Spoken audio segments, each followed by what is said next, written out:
Hello dear students, Praveen Uttarardh ஸ்டூடெண்ட்டுக்கு அத்புத் ரஸ் பார்த்தோம். Second பேப்பரில் செகண்ட் கொஸ்டினுக்கான 10 மார்க்கில் 5 மார்க்குக்கு ஒரு ரஸ் கேட்குறாங்க. அதில் அத்புத் ரஸ் நம்ம பார்த்துருக்கோம். இப்போ அடுத்தது சாந்த் ரஸ் அது பார்க்க போகிறோம். இதில் அமைதி, சாந்தம்னாலே அமைதி தான். அமைதிக்காக உலகத்தில் எல்லாருமே தேடி எங்கெங்கேயோ தேடி போவாங்க. அமைதி வேணும், கோயிலுக்கு போவாங்க, அப்படியே அவங்களுக்கு பிடிச்ச இடத்துக்குலாம் போவாங்க. தனியாக அமைதியாக உட்காந்துருப்பாங்க. தனிமையில் அமைதி இருக்குதுன்னு சில பேர் சொல்லுவாங்க. அந்த மாதிரி அமைதி எப்படி கிடைக்குதுன்றதான் இந்த ரசோடைய விளக்கம். சங்சார்கி நிசார்த்தா, உலகத்தின் நிலையற்ற தன்மை. உலகத்தில் எதுவுமே நிலை கிடையாது இல்லையா? இன்றைக்கி எனக்கு சொந்தமாக இருக்கிற பொருள் நாளைக்கு இன்னொருத்தருக்கு சொந்தமாக இருக்கலாம். நம்ம எதுவுமே கொண்டு வரல, எதுவுமே கொண்டு போக போகிறதும் இல்லை அப்படின்ற நிலையற்ற தன்மை. சங்சார்கி நிசார்த்தா நிலையற்ற தன்மையை பார்க்கும் பொழுது கோ தேக்குக்கர் அத்வா தத்துவ ஞானம். அப்புறம் உலகத்தில் கிடைக்கிற அனுபவ அறிவு, தத்துவங்களால் ஏற்படுகின்ற ஞானம், அதிலிருந்து உற்பத்தி ஆகின்ற உற்பன்ன நிர்வேது. அதாவது இது வேணாம் அது வேணாம் வெறுத்து போகிறது, தியாகம் பண்ணுறது, எல்லாத்தையுமே வெறுத்து போய் எதுவுமே வேணாம் அப்படின்னு ஒரு நம்ம எதுவுமே வேணான்ற ஒரு வெறுமையான நிலைக்கு உலக லௌகீக விஷயங்களை தியாகம் பண்ணுறது தான் நிர்வேது. நிர்வேத் சாந்தரஸ் கி வியஞ்சனா கராத்தாக. அதுதான் இப்படிப்பட்ட நிலைமையில் பிறக்கிறது தான் அமைதி ரஸ், சாந்தரஸ் அப்படின்னு சொல்கிறாங்க. வஸ்துவோம் கி நஷ்வர்த்தா, அதாவது பொருள்களின் நிலையற்ற தன்மை. வஸ்துனா பொருள் நிலையாக இருக்கிறது இல்லை, எப்பவுமே நிலையற்ற தன்மை, பொருள்களின் நிலையற்ற தன்மை. அல்லது அத்வா யா ஷன் பங்குர்த்தா, அதாவது க்ஷன் பங்குர்த்தா அப்படின்னா அதுவும் என்னது, எதுவுமே நிலையற்ற தன்மை. நம்ம நேரம் கூட நமக்கு நிலையானது இல்லை, அது பாட்டு போய்கிட்டே இருக்கும். நேரமும் காலமும் யாருக்காகவும் காத்திருப்பதில்லை. அதனால் காலத்தோடு எதையும் செய்யணும்னு நம்ம படிச்சிருக்கோம்ல. அந்த மாதிரி வஸ்துவோங்கா நிலையற்ற தன்மை நஷ்வர்த்தா யா ஷன் பங்குர்த்தா, அதாவது நேரமும் காலமுமே நமக்காக காத்திருப்பதில்லை, அதுவும் நிலையற்ற தன்மை. परमात्मा तत्व का बोध होने से मन को ऐसा विश्राम मिलता है. அதாவது பரமாத்மா, ஜீவாத்மா, அந்த இறைவனை உணர்பவர்கள், இறையை உணர்ந்தவர்கள், இறை மீது அன்பு செலுத்தி இறை சிந்தனையோடு இருந்து பரமாத்மா என்ன, ஜீவாத்மா என்னன்ற அந்த தத்துவத்தை உணர்ந்தவர்கள், அவங்க மனசுக்குள்ளே ஏற்படுற ஒரு விதமான விரக்தி, அவங்க ஒரு தனிமையை நாடி போகிறது, அப்படி ஏற்படுற ஒரு அமைதி.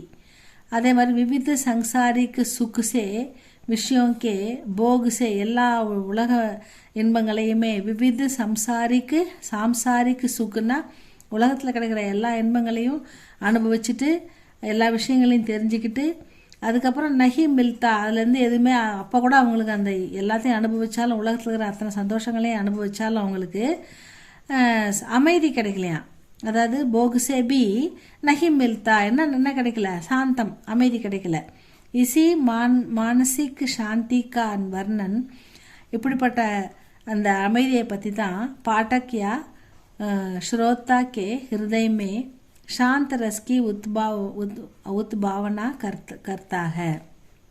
இந்த மாதிரி அனுபவத்தால் ஏற்பட்ட உண்மை தான் அமைதினா என்ன, எப்போ அமைதி கிடைக்கும், அமைதியை எப்படி பெற முடியும் அப்படின்னு தோன்றது தான் இந்த சாந்தரஸ் அப்படின்னு சொல்கிறாங்க. இதில் வழக்கமாக இந்த கொடுத்துருப்பாங்க இல்லைங்களா, ஸ்தாயி பாவ். இதை இதனுடைய ஸ்தாயி பாவ்னா நிரந்தரமாக இதனுடைய உணர்வுகள் எப்படி இருக்கும். நிர்வேத், அதாவது நிர்வேதனது பற்றற்ற நிலை, தியாகம் பண்ணுறது, எதையுமே வேணாம் இது வேணாம் அது வேணான்னு வெறுத்து போய் இருக்கிறது, அப்படி ஒரு நிலையில் இருப்பாங்க. அல்லது சாம்சாரிக் விஷயமே உதாசீன்தா, இந்த அதாவது உலகத்தில் இருக்கிற சம்சாரிக்குன்னா லௌகிக விஷயங்கள்லேருந்து அலட்சியமாக இருப்பாங்க. உதாசீன்தான அலட்சியப்படுத்துறது, அலட்சியமாக இருப்பாங்க. ஆலம்பன் விபாக் இது நமக்கு எப்படி தெரியும்னா, பார்க்கறதுக்கு நிஸ்ஸார் சங்சார் நிலை, உலகின் நிலையற்ற தன்மை. நஷ்வர் ஷரீர், அழியக்கூடிய இந்த உடல், இறந்த உடல். அதே மாதிரி தீர்த்தா நட் ஆதி. தீர்த்தா நட்னா என்ன சொல்கிறது, யாத்திரை, வெறுத்து போய் ஊராக போய் சுற்றுறது, இந்த மாதிரி விஷயங்கள் தான் தனிமையில் இருப்பாங்க. அதான் நம்ம பார்க்க முடியும். அதுக்கடுத்தது உத்தீபன் விபாக். உத்தீபன் விபாகனா தூண்டுதல். அது எதை தூண்டுகிறது இந்த உணர்வு அப்படின்னா சந்து வச்சன், அதாவது வந்து துறவிகளின் வார்த்தைகள்.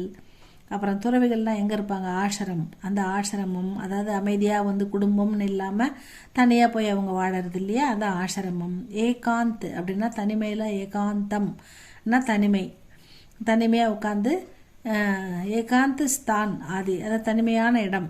இதெல்லாம் தான் வந்து தூண்டுதல் அந்த அமைதி கிடைக்கணுன்றதுக்காக அவங்க என்ன பண்ணுவாங்க? சந்து, அந்த துறவிகளுடைய வார்த்தைகள், துறவிகள் வாழும் இடம் ஆசிரம், ஏகாந்த் ஸ்தான் தனிமையான இடம். இதெல்லாம் தான் இந்த உத்தீபன் விபாகு. அனுபவ், இதில் கிடைக்கிற அனுபவம் வந்து என்னென்னா, அனுபவம் வந்து ரோமாஞ்ச்னா நம்ம சொல்லுவோம் ஒரு விதமான சிலிர்ப்புத்தன்மை, ஒரு வித உணர்வு, ஒரு விஷயத்தில் லயித்து போகிறது. தள்ளின் அதாவது தானே வந்து தன்னை தேற்றி கொள்ளுதல். தனிமையில் இருக்கிறதால யாருமே இருக்க மாட்டாங்க, அவங்களே அவங்க விஷயத்தை தேத்திக்கணும், மனசை தேத்திக்கிறது. உதாசீனதா, சில விஷயங்களை பிடிக்காத விஷயங்கள்லாம் அலட்சியப்படுத்துறது. இதெல்லாம் தான் வந்து அந்த அமைதிக்கான அனுபவமாக இருக்கும் அப்படின்னு சொல்கிறாங்க. சஞ்சாரி பாவ்னா அனுபவம். இந்த இடத்துல சஞ்சாரின்றது அனுபவம் இல்லையா? என்னென்ன அனுபவம்? மதினா அறிவு. திருத்தின்னா பொறுமை. ஸ்மிருதினா நினைவாற்றல். அறிவு, பொறுமை, ஸ்மிருதி நினைவாற்றல். ஹர்ஷ்னா அதில் கிடைக்கிற மகிழ்ச்சி. இதெல்லாம் தான் வந்து அனுபவம். சஞ்சாரி பாவ் உணர்வுபூர்வமான விஷயங்கள் அப்படின்னு சொல்கிறாங்க. இதுக்கப்புறம் உதாரணில் வந்து ஒரு செயல் கொடுத்துருக்காங்க. மண் பச்சித்தேக, மனம் வருந்துகிறது. பச்சிதாவுன்னா பச்சிதாவான்னா வருத்தம். மண்னா மனம். மண் பச்சித்தேக அவசர் பீத்தே, மனம் வருந்துகிறது, வாய்ப்பு போய்விட்டதே. பீத்தே வாய்ப்பு கடந்து போய்விட்டதே என்று மனம் வருந்துகிறது.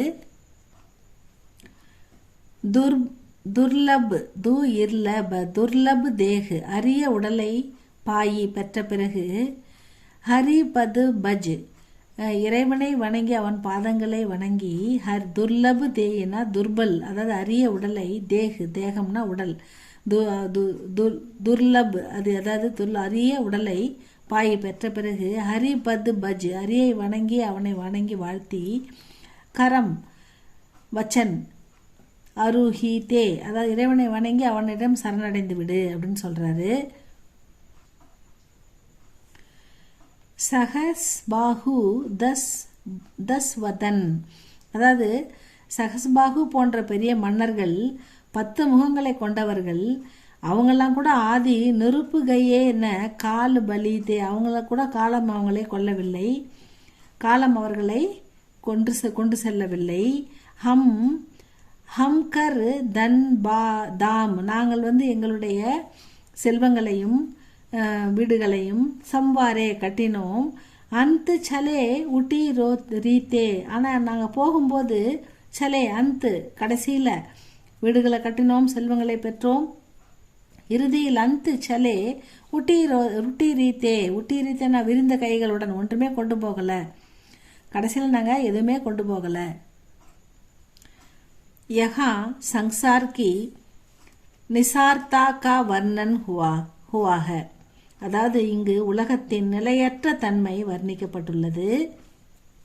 உலகில் எதுவுமே நிலை இல்லை, எதுவுமே நிரந்தரமும் இல்லை, அந்த நிலை இங்கு வர்ணிக்கப்பட்டுள்ளது. ஸ்வயம் கவி ஆச்சரியக, மேலும் கவிஞர் கூறுகிறார். சகசார்ஜுன் ராவன் ஆதி ராஜாவும் तक के काल से न बच पाना ஆலம்பன்க, இந்த மாதிரி 10 தலை கொண்ட பேரரசர்கள் வாழ்ந்த காலத்தில் நாங்கள் வாழவில்லை, அதுவே புண்ணியம் சொல்றாரு. துர்லப் நர் தேக் பாக்கர் ஹை, நாங்கள் வந்து அரிய உடலை பெற்றிருக்கிறோம், எங்கள் உடல் வந்து மிகவும் அற்புதமானது, இந்த அருமையான அந்த உடலை பெற்றிருக்கிறோம். दुर्लभ नर देह पाकर भी भगवत भजन में न लगाना उद्दीपन है, இறைவனை வணங்காமல் இருப்பது என்ன பயன்? பகவத்னா இறைவன், பஜன்னா இறைவனை வணங்காமல், ந லகானா இறைவன் மீது மனம் ஈடுபடாமல் இருப்பதால் என்ன பயன்? ஆச்சரிய கா அப்னே மன்கோ, அதாவது அவர் ஆச்சரியத்துடன் மேலும் தன்னுடைய மனதை பற்றி சொல்கிறார். சம்ஜானா அனுபவ், அதாவது அந்த மனதில் ஏற்பட்ட அந்த அனுபவம், இறைவனை உணர்கின்ற அந்த அனுபவம், மதி और विबोध संचारी भाव है, दुर्लभ नरदेह पाकर भी பகவத் பஜன் சே ந லகானா உத்தீபன் ஹ, அதாவது அரிய உடலை பெற்ற பிறகும் நீ இறைவனை வணங்காதது, இறைவனிடம் சரணடையாதது தூண்டுதல், உன்னுடைய தூண்டுதலாகும். ஆச்சரியக்கா அப்னே மன்கோ, அந்த இறைவனடி தொழும்போது, இறைவனை உணரும்போது, ஆச்சரியக்கா அப்னே மன், அந்த மனம் புரிய வைக்கும் உனக்கு இந்த அனுபவத்தை. மன்கோ சம்ஜானா அனுபவ் ஹ, உனக்கு மனம் புரிய வைக்கும் அந்த அனுபவத்தை, உன் மனம் புரிய. மதி அறிவு, அவர் விபோத் உனக்கு அறிவும் திறமையும், சஞ்சாரி பாவ்க உன்னுடைய அறிவும் புரிதலும், விபோதுனா உனக்கு எளிமையாக புரிதலும், உன்னுடைய அறிவும் உன்னுடைய புரிதலும் சஞ்சாரி பாவ்க நிலையற்ற தன்மையை காட்டுகிறது அப்படின்னு சொல்கிறாங்க. இதுதான் சாந்த் ரஸ். இது கொஞ்சம் டிஃபிகல்ட்டாக தான் இருக்குது ஸ்டூடெண்ட்ஸ், படித்து பாருங்கள். புரிஞ்ச வரைக்கும் முடிஞ்ச வரைக்கும் கொஞ்சம் கொஞ்சமாவது எழுதி வைங்க ஸ்டூடெண்ட்ஸ், உங்களுக்கு மார்க் கிடைக்கும். இது உங்களுக்கு பிடிச்சா லைக் பண்ணுங்கள், ஷேர் பண்ணுங்கள். தேங்க்யூ ஃபார் வாட்சிங் ஸ்டூடெண்ட்ஸ்.